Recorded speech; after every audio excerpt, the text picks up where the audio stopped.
Hello everyone and welcome back. I have been reading your comments all this time, and I noticed that when I'm uploading a new video, you guys are still at work. So, today's video is for you guys. 4 true horror stories to relax you while you're at work. So sit comfortable, put on your headphones, and get ready to step into the darkness.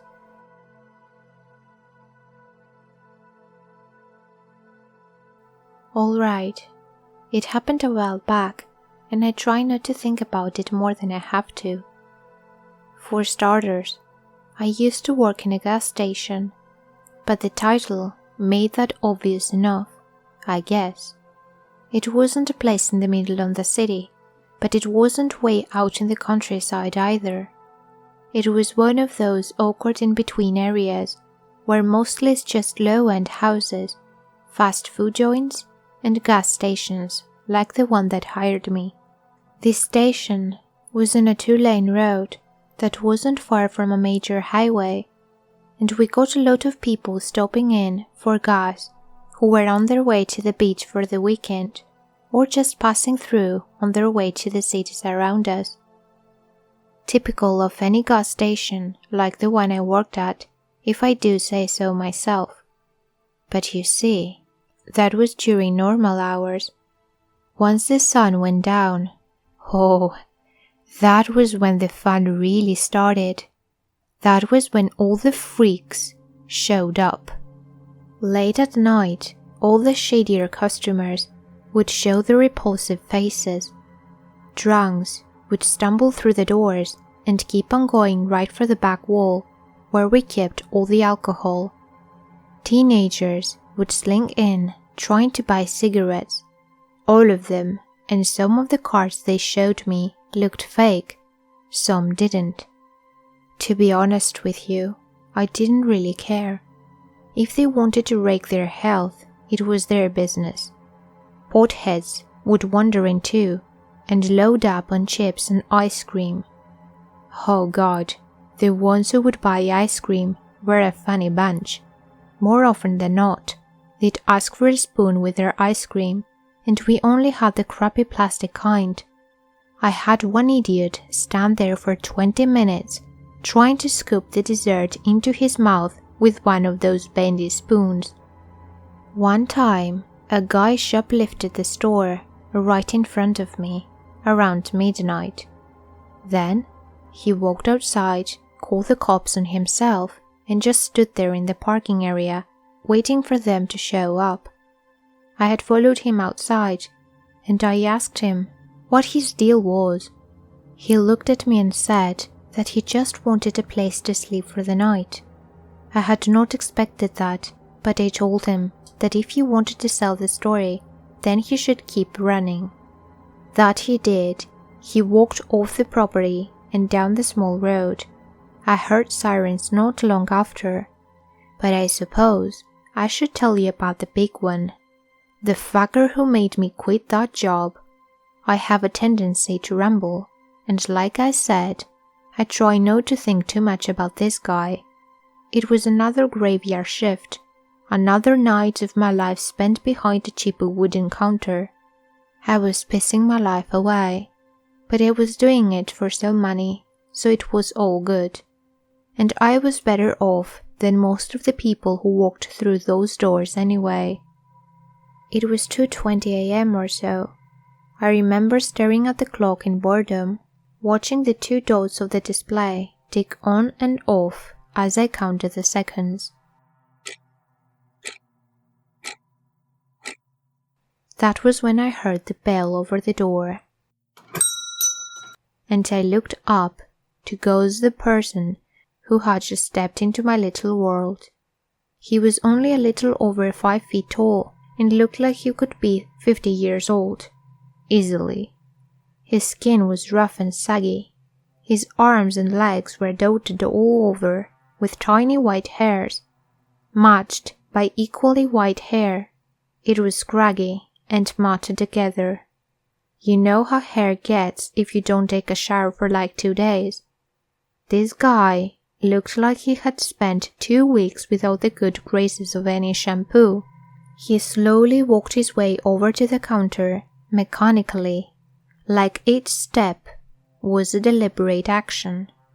Finally, he made it over to me, and he thumped his hands onto the counter for support. His hands were crisscrossed. They looked like cracks in broken glass. Lines of black grit ran underneath the edges of his fingernails. He finally opened his mouth to speak and gave me a good view of his slimy yellow teeth. "Fucking disgusting," he asked in a croaky voice where our bathroom was, and I just pointed toward the back corner of the room. There was a little hallway which held doors to the storage rooms and one small bathroom. He lumbered off in that direction, and I silently thanked God that weirdo was out of my face. I heard the door click shut. Once again, I was by myself for the most part. The station was silent for 5 minutes, then 10, 15. It started to get weird how long this guy was taking in the bathroom. If this were a normal-looking guy, I wouldn't have questioned it, but the man in there was anything but normal. At the 20-minute mark, I journeyed out from behind my counter and toward the bathroom. I knocked on the door a couple times and asked if the guy needed any help. I heard him mumble from the other side that he was fine, but he didn't sound all that fine to me. I wasn't about to argue with him though, so I just walked back over to the counter and sat down in my chair. Another 10 minutes went by, and this guy still hadn't came out from the bathroom. I was getting agitated at that point. Eventually, I started hearing a noise. At first, I couldn't really tell what it was, but it didn't take long time to figure it out. I was hearing moaning. I started walking back to the bathroom once again. This time, I could tell as I neared the door that something definitely wasn't right. It sounded like the man was in pain, maybe even afraid. Sheepishly, I knocked on the door once again. And for a while, I didn't get a response, but eventually, the man managed to choke out 2 simple words. "Help me." His moaning was getting louder and turning to yelling. I started hearing banging coming from inside the bathroom. I could even feel it shake the floor just a little. I went for the knob, but of course, the man had locked himself into the bathroom and hadn't gotten around to actually trying to unlock it. I was panicking a little. I didn't know if it was something more serious. I started to think that the latter was true, but there was a rancid stench that was beginning to make its way out of that damn bathroom. It could have just been some horrible diarrhea, I thought. I shuddered a little bit at that. I shouted at him to open the door. He had to unlock it if he wanted help, of course. But he wasn't listening to me. He had started babbling some incoherent nonsense about how he had to keep the door locked because he was only safe in that room. They were coming for him, he said. I kept shouting at him to unlock the door. All the while, his slurred speech was punctuated by cries for help. He just kept shouting for help. I kept hearing banging. I was freaked out, and in that moment, I did not figure I had the time to call the cops or anything like that. The man's speech was trailing off, and he sounded like he was in a very bad way. I'd like to say that I didn't freak out, that I knew what to do and handled the situation in a respectable way, but I did not.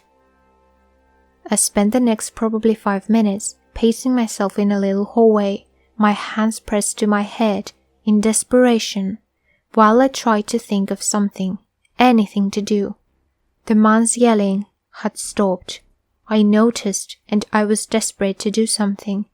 Finally, I was struck with inspiration. I went into the storage room next to me, and I grabbed a rolling dolly that we used to move some of the heavier crates around. Then I rushed back into the hallway, and with all the force I could muster, which must have been a lot thanks to the adrenaline, I bashed the door wide open. The smell that hit me almost made me throw up, right then and there. I dropped the rolling dolly and stumbled away from the door. I almost fell over, but steadied myself on a wine shelf. I had to take a moment to catch myself, and it felt like I was going insane. It really struck me then that I needed outside help. So, I did what any sensible person would have done a while back. I called the police. I assumed the worst. In the moment I saw the man, it had looked like he was certainly dead. He was sprawled out on the tile floor, resting against the wall. His back was slammed down, carving in the space between the wall and the floor. His knuckles were very bloody, and pock marks in the wall, which were also licked with blood made it fairly obvious had been punching around. It was obvious enough where the smell was coming from. That bastard was sitting in a putrid film of brown liquid. Yes, he had shit himself. He wasn't even on the toilet, for Christ's sake. Fucking hell. I was still on the line with the police. I did my best to describe the scene to them, as much as I really didn't want to know what had happened to that guy. I figured he could still need help. I announced to the operator that I was going back in. I held out hope that he was alive, but feared otherwise. I guess I really went back into the hallway just out of morbid curiosity. More than anything else, I had to pull up my shirt and cover my face with it to keep the smell from overpowering me. It didn't do much to help. The guy had a yellowish powder all around his nose and his mouth, as well as a little froth at the corners of his lips. His eyes were bloodshot and glazed over. I said to the operator that it looked like he'd overdosed on some drug.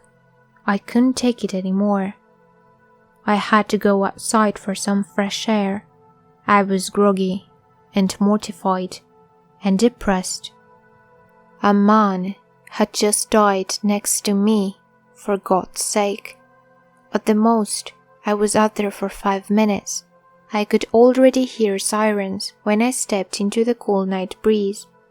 Only 5 minutes. But here's the thing. When the police arrived, they asked me to show them where the incident had occurred. An ambulance was there as well, and the paramedics were getting their equipment. I led them all to the back, and it still smelled horrible. There were still punch marks on the wall, and there was still some of that drug powder dusted around the floor. But the man who'd been laying there was gone. He was just fucking gone, like he hadn't even been there. I don't mean he was gone in the sense that he got up and left. There weren't any footprints, no streaks of liquid on the floor, no handprints on the walls. There was none of that. It was like he just vanished. I can't explain it. I don't want to know what happened that night. I quit a few days later. I could not keep going back there, not after all that. You know, the things that guy said keep replaying in my head.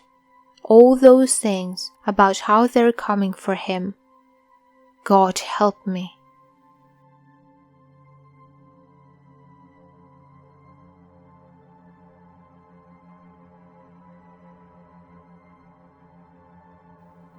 I used to be a supervisor at a regular big chain movie theater.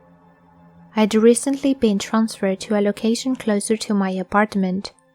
My new boss asked me to close one night.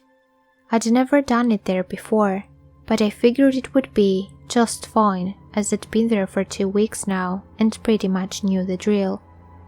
It was dead that night, as most Wednesdays are. There were 2 others working, and after the last movie went in at 10:20, I believe it was Where the Wild Things Are, I sent them home. It was early November, and it was just starting to get cold, so I bundled up, made a hot chocolate, did my closing duties, and waited for the movie to get out so I could lock up.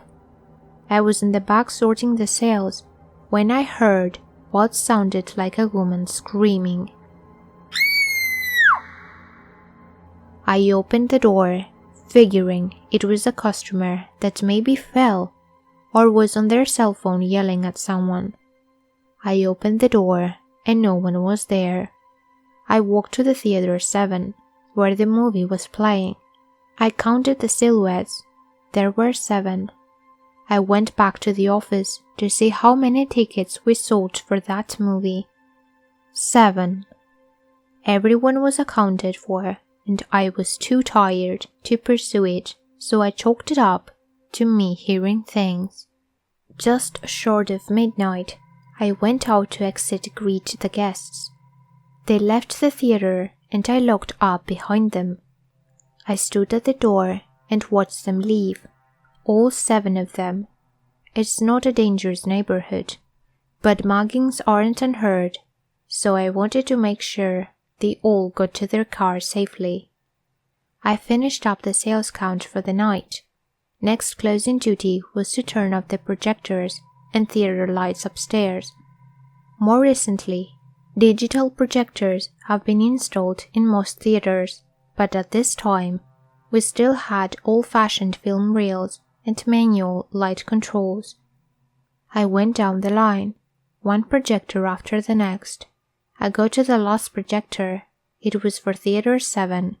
I was about to turn off the lights when I see someone sitting in the theater. She had long dark hair and was sitting front and center. It scared the hell out of me at first, but I figured a guest had just fallen asleep or something. Though, noting in the back of my head that I counted the 7 guests when they left. Slightly annoyed, I shout out through the little projectionist window, "Excuse me, the movie's over and we're closing. I'm going to have to ask you to leave." Nothing. "Hello? Can you hear me?"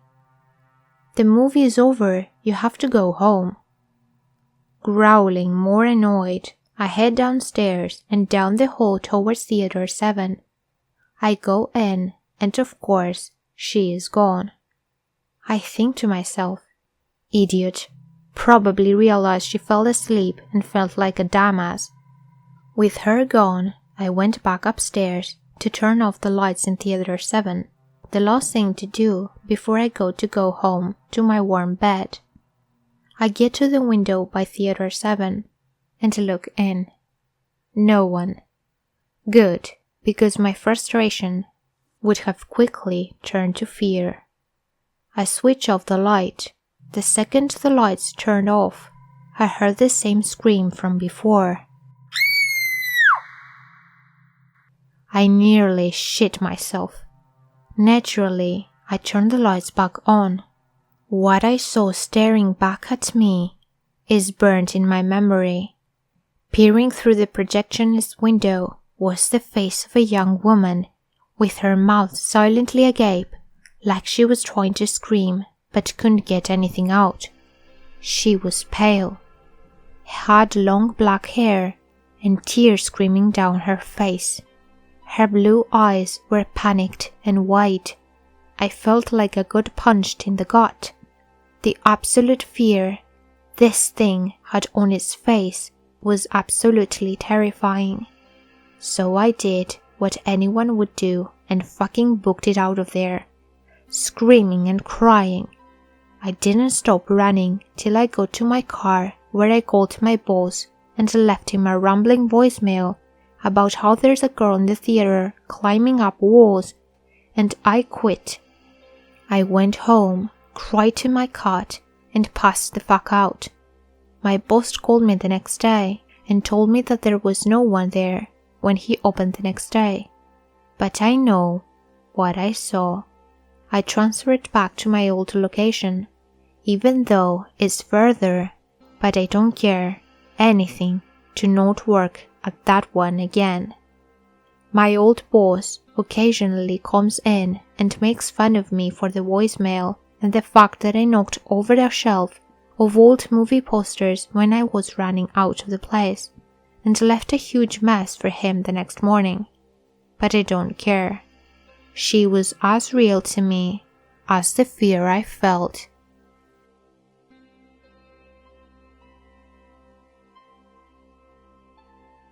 I used to work at a 24-hour wait station for trucks that were out in the middle of nowhere. Anytime anything over 100 pounds got on our scale, the computer would display the exact weight and an alarm would go off, letting us know we needed to get the scale ticket. One night at around 3 a.m., there were just 2 of us in the booth facing away from the scale. The alarm goes off and my co-worker turns to see the weight, which was 145 pounds. Maybe it's a deer, the other guy asks. We check the camera and notice a tall, frail man in nothing but ripped underwear, walking on the scale like a zombie. I immediately call the police. The man creeps over to our booth window and proceeds to slowly bash his head against the glass. This went on for at least 5 minutes until 2 state troopers arrived to detain him, but not before he left us a gift of saliva and blood on the glass. We would later find out that he was under the influence of God knows what.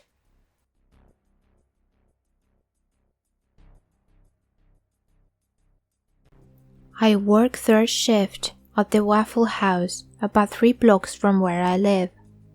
It's usually pretty peaceful. We get the drunks and the crazies, but all in all, it's peaceful. For those that don't know, Waffle House is a 24-hour short order food chain. Usually, they'd have 1 cook working with 1 to 2 waitresses. Sometimes more of either if the situation calls for it. Since nights are pretty slow, we will have a lot of downtime. This night in particular, I had been sitting outside, smoking a cigarette with my salesperson, we'll call her Kay, just to keep things straight. We had been training with a new girl, we will call her S. Our usual third shift is from 9 p.m. to 7 a.m. The longest shift at the Waffle House, the other 2 shifts being 7 hours. S steps outside and tells us that we have no onions. This won't be a problem for most restaurants, but the manager locked the commissary when they leave for the day after they pull everything we need for the night. Kay tells her to just run up to the store really quick and to be right back. We had been extremely dead all night, maybe having served 20 customers. While S went to the store, me and Kay stayed outside just so we didn't have to go back in just yet. After around 50 minutes passed and we head back inside, it occurs to me that S should be back by now. But we chalk it up to her slacking off or taking her time. I get up to go use the bathroom, but as I reached for the handle, I could barely make out what sounded like faint breathing. It startled me enough that I turned around to see if maybe Kay had come out of the back room and I hadn't noticed her, or maybe S had gotten back and I hadn't paid any attention. No one was behind me. I play it off as just my imagination acting up. I grab the handle to open the door and pull, only to find it locked. Now, at Waffle House, our handles don't lock. There is a lock above the handle on the inside of the door. one of those older bars and latch locks. A sense of unease washed over me as I realized the door had to be locked from the inside, and there's no way to lock it on the way out. And to my knowledge, no one had even been in the store besides myself, Kay, and S, who still wasn't back from the store. I hollered Kay's name, thinking somehow maybe she was playing a joke on me. But she popped her head back in the door in a bit of an easy, almost unnatural way. Like her eyes didn't look like her own, and her voice was the wrong pitch. "You called for me?" She sang out in almost her voice, something still seeming off about it all. "No, I'm just tripping," I replied, slightly unnerved and very uneasy. I walked away, choosing to play it off and just try to get through the rest of my shift. Joy washed over me as I saw S pulling into the parking lot. I jumped when I saw her face though. I thought my eyes were playing tricks on me now. Her face had a wrong smile, like her lips were stretched almost ear to ear. I blinked until I could no longer see her face as she went to pull into a parking space. Terrified to walk over and ask why she was making such a disturbing face, I sat there, smoking, hoping all of this was just a result of me being overworked or not getting enough sleep. As she passed by, she didn't say a word. I closed my eyes, looking down at my watch. 4:47. 2 more hours to go home. 2 more hours. I stepped back inside, but to my surprise, everything went okay. No more weird happenings, no strange voices or faces, and I actually got to work 15 minutes early. I figured some teenagers had managed to get the door locked from the outside. I sent my manager a text when I got off work about the door being locked, and I wasn't sure how to go about unlocking it. He replied to me, "What are you talking about? The door's unlocked, but someone put up some kind of horror show in there. Pictures all over the walls with distorted faces." And then he asked me, "Did you have anything to do with this?" I replied that of course I didn't. I began typing the whole scenario of what went down with the weird stuff last night. When he replied, "They were all pictures of you." I work again tonight.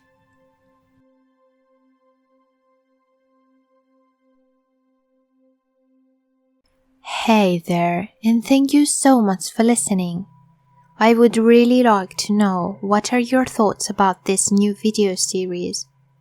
So, if you think that this is a good idea and I should be making more of these videos, leave me a comment below, and I will see you all in my next video.